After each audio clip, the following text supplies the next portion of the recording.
guys, welcome to today's video. I'm going to talk a bit about mushrooms in houseplants just because I see a lot of, not like false information, but there's a bit of scaremongering about it. So mushrooms aren't necessarily a bad thing. They're normally, I can't remember the scientific name, it's not that important, Google it. These little yellow mushrooms that just turn up in your houseplants. They can be a sign of overwatering, but not necessarily. So some plants. So I had mushrooms in my Calathea Velvet Touch. It doesn't have them now, which I suppose is a good thing, but you know, it would have been useful for this video. Basically, mushroom spores are just part of a nice, healthy soil. They're not bad. They won't negatively impact the soil. You know, it's if a mushroom spore is happy enough to grow a mushroom in your soil, you're like, yay, happy days. Healthy soil, cool. The issue arises in plants that don't like to be kept damp. So mushrooms come from a damp, dark environment. And if you have mushrooms growing in plants, it can be a sign that they're overwatered. Not necessarily. Like Calathea like to be kept moist, so they're really not going to be that fussed if the water is in this good enough condition for mushrooms to grow, if that makes sense. But for example, I bought a string of pearls a couple of years ago and it had a little mushroom growing in it. I didn't notice at the time, otherwise I probably wouldn't have. I would have done, but I shouldn't have bought it. String of pearls, if you don't know, hate being wet, like at all. Ideally, they would get wet like for 40 seconds, take all the water they want, and then just be in bone dry soil. They rot so easily. The fact the soil had been kept damp long enough for a mushroom to thrive suggests that it was too damp for the roots and it did have root rot. I was in the process of sorting it out. It was going okay, but then it got aphids and that was just too much, so it died. So yeah, I hope that clears it up. So mushrooms in themselves aren't a bad thing, but just look at the kind of plants that you've got. So most plants will be okay, but it's just plants that like to really dry out, so succulents and stuff, that you should be like, maybe not. In terms of the actual mushrooms, don't eat them. I don't know if they'd kill you. I don't think they'd kill you. It's one of those things I think that I would know if they were really dangerous, or that there would be like a public service announcement or something. But I wouldn't advise eating them, and if you see them, I leave them. Because I don't have kids or curious pets, so you know, I just leave them be. But just remove them. Yeah, just pull them out, stick them in the bin, done. Like, don't worry about them. Mushrooms are fungi. So sometimes you'll get fungi in the soil, and they don't look like mushrooms, but they are the same thing. This is not the same as like a fungal infection. Fungal infections can grow in the soil and on leaves and stuff, but when you get sort of a healthy fungus in the soil, you get like, no, it looks gross. These little white, they look like eggs. They look like some creature has come and laid a load of white fuzzy eggs in the soil. They grow on the top, or if you ease the plant out of the soil, they often grow down the sides. You might see them in the drainage holes at the bottom, because obviously the water lower down stays damper, so it's good conditions, you know, damp, dark conditions, so the fungus will grow. Again, they're nothing to worry about. It's just a sign that you're healthy as soil. It's just a sign that your soil is healthy. So just leave them be. It does look like mold, or like there's something about that. It's that trypophobia thing. You know, the thing where you're scared of holes. It does, and I don't have that particularly, but it does sort of make you go ugh when you see them. But if they're like white fuzzy balls and they look sort of uniform-ish, they're nothing to worry about. It's just a form of fungus. The other thing I wanted to talk about today was this plant here. It's not really talking, I'm bragging. So I picked this Alocasia up from Marks and Spencer in the UK, obviously, and it was, I want to say, like £11. It's an Alocasia amazonica, just a bog standard Alocasia. Now, I've had two of these in the past. The first one, my boyfriend knocked over and it died. The second one, I let dry out. It was a little baby one. I like buying the little baby plants, but I wouldn't recommend them in an Alocasia just because they dry out too quick and die. So yeah, so I saw this one, and if you look at it closely, you might be like, oh, that's not a normal Alocasia, and it isn't, even though it was sold to me as one. If you look at the leaves, so Alocasia do have this like veining. You can see on this leaf here, there's like, oh no, that one is as well. down the middle, but this one is actually variegated. So if you look closely, you can see the difference, like where the vein is and where there's like an edging of variegation. Now, I don't know if this is rare. Like I tried to look up variegated Alocasia amazonica and I couldn't get much. That doesn't mean that it's rare. There was a few and they were more expensive than a normal Alocasia, but not like, I'm not sitting on £1,000 plant here or anything because I'd already sold it. But yeah, it's more of a sort of an oddity than a rarity. I'd never seen one before. But is that right? This is webbing, but it's a spider.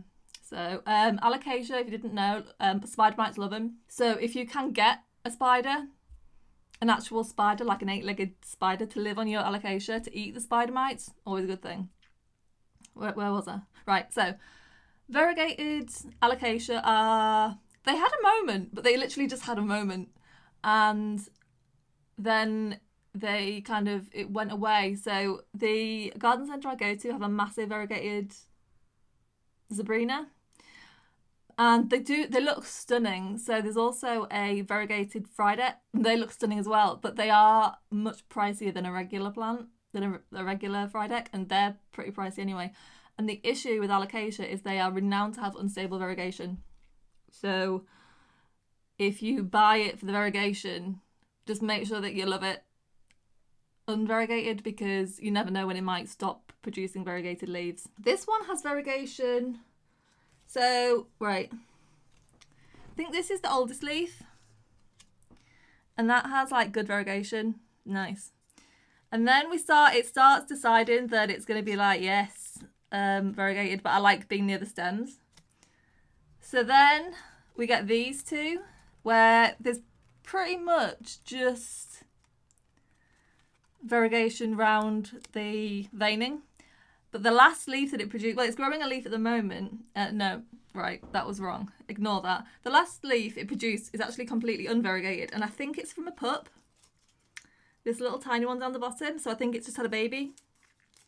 Because if you look at the bottom, it's not attached to the main plant. But then, where are we? A recent leaf, it threw out this one. And this is just, it's not half moon, but I mean, look at it. It's just so pretty. It's really variegated to the point where the green didn't even really develop properly. It's not very dark at all. And the back of the leaf, because it's like purple and white, it's got this like pink, it looks like, what does it look like? It looks like a black cherry milkshake or something. It just looks, I just love it so much. I'm trying not to get too attached because, as I say, it's not stable, but we are growing another leaf in the middle here. So this leaf actually has a stripe.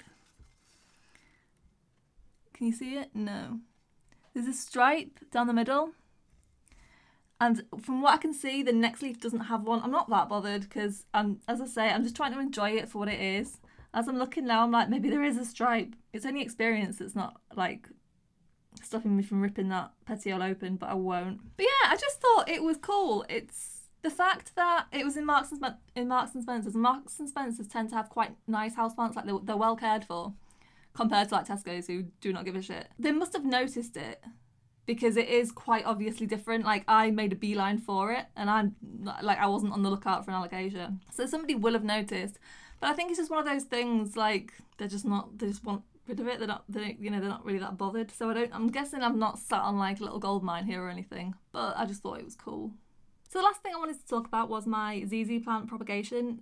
I wasn't actually that bothered about, like I'm not that bothered in getting another ZZ plant because my mother plant is enormous and unwieldy. But I just wanted to try it because everyone said it was difficult and it takes ages. That wasn't my experience. I put it in the AeroGarden. It still has the AeroGarden pod on it. But look at those roots. It's got a corm at the bottom, which is gross. But yeah, so they store water in these. And I think, let me know what you think. Well, I think it's growing like,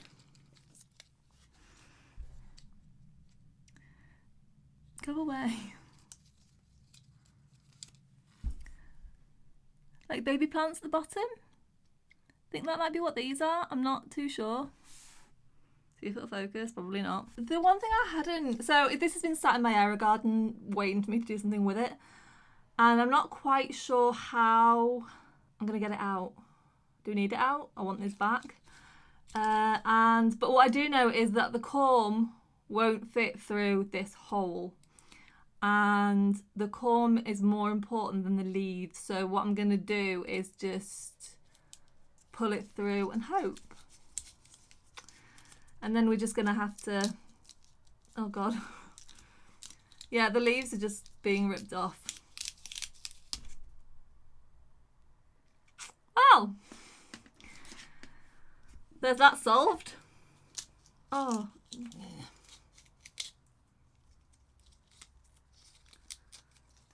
Right, I'm sure there would have been a more graceful way of doing that, but yeah, so I'm going to grow this in leca just because I want to see how it grows. So I'm clearly going to need a bigger pot at some point. There is one leca ball in here because these pots, net pots, have a big hole in the bottom, and obviously leca falls out. So I like to find a big leca and put it in the hole, and then eyeshadow on the back of my hand caught my eye.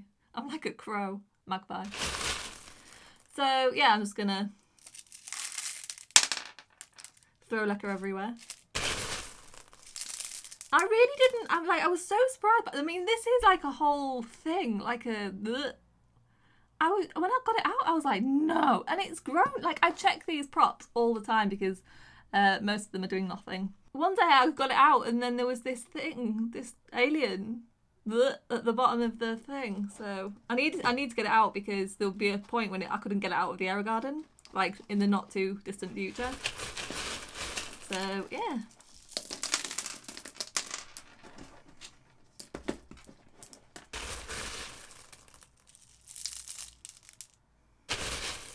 I don't actually have a receptacle to put this in, so...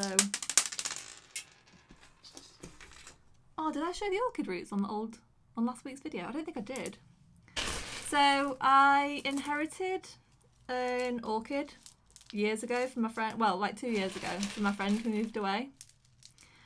And it was in the pot that it came in, which was it was just like a supermarket one, and it was in like a unsuitable ceramic pot. No nursery pot, just in the pot, no drainage hole, regular potting soil, really dense, so it was just rotten. And I managed to stop it dying, but I never really got it to thrive because I mentioned like I'm not that bothered about orchids. It's the orchid that I repotted like 3 weeks ago, and it started shooting out roots, and they are absolutely disgusting. I'll just go and get it. It's not very stable in here yet, but it will be. Right, where are they?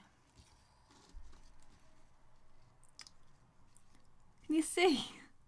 Just there, those roots. They look like little spots or something. Oh, there's something happening. If you look at the stem, it's split.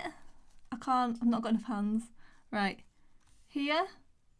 And yeah, definitely. So the stem is split and something's popping out here. Well, I'm quietly excited about that. It looks gross, but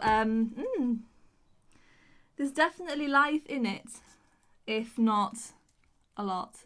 One day, it will bloom.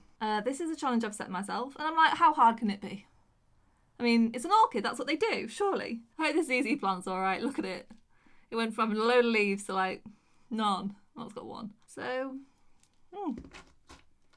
anyway, that's it for this week. You don't like standing up at all, do you? Yeah, that's it for this week. I'll see you next week. Thank you very much for watching. Bye.